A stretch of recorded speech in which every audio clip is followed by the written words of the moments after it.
Tell us what you're doing, Dr. Smith.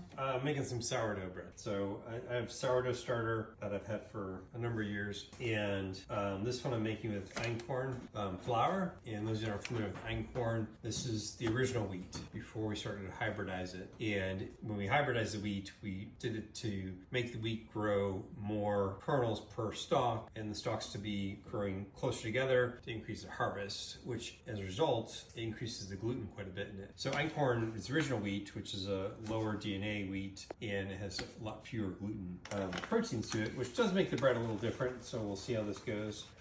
And so it's helpful because when we talk about kind of people have a lot of issues with wheat, especially in this country. A lot is because we've changed the wheat that we grow through hybridization that I mentioned, but we also change how we grow it because most wheat is now grown in these massive farms and dried through a process of adding chemicals to it. Primarily Roundup is the chemical that's sprayed on wheat to dry it quickly in the fields.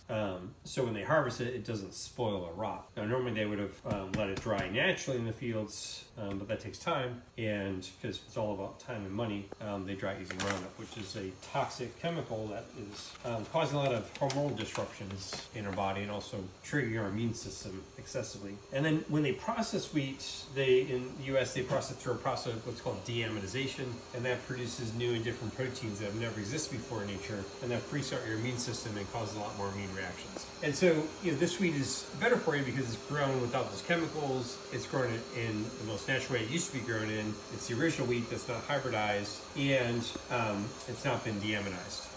And so when you make it with sourdough, the sourdough starter is an active enzyme that helps to break down gluten even further. So it ends up being a very low gluten bread. And grains in general can be healthy, but when we haven't messed them up, and that's often the challenge here in the US. So we're going to continue making some sourdough and see what happens.